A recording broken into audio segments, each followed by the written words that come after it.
अगर आप भी चाहते हैं राणा प्रताप ऑफिशियल के सारे ऑडियो वीडियो आप तक पहुंचे, तो हमारे चैनल को सब्सक्राइब करें और बेल आइकन जरूर दबाएं। धन्यवाद।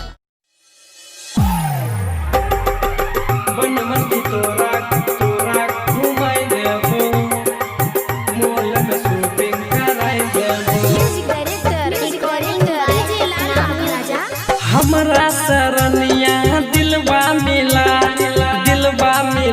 है के दिलवा मिला। हमरा सरनिया दिलवा मिला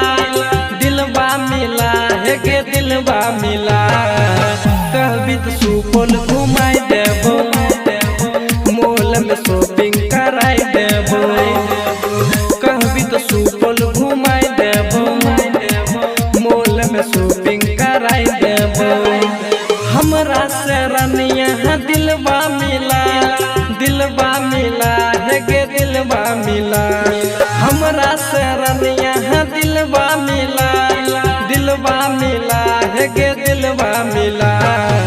कहबी तो सुपौल घुमाई देबो, मॉल में शॉपिंग कराई देबो।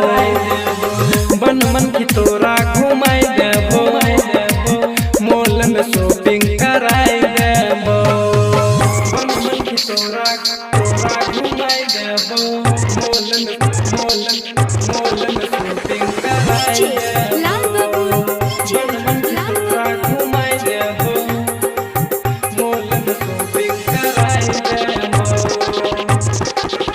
हेगे हमरा जना छौरी मिलता नयरबा, भैया से नहीं तू डर गे, भैया से नहीं तू डर गे। हेगे जहिया से देखलो तोरा के रनिया, दिलिया नहवा के छोड़ गे।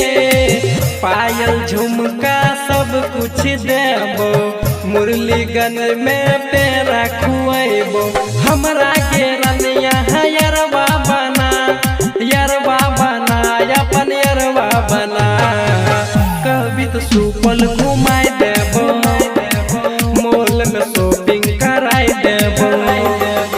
पूर्णिया तोरा घुमाई देबो, मॉल में शॉपिंग कराई देबो। तोरा घुमाई देबो,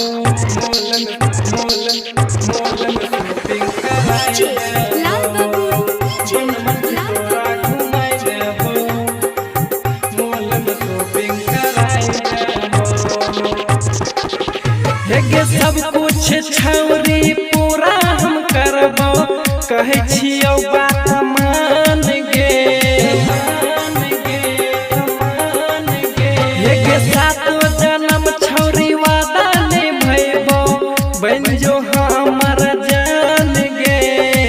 कहै छौ मुन तोरा गे छौरी, लागे छौ तोहर गजबे गे जोरी।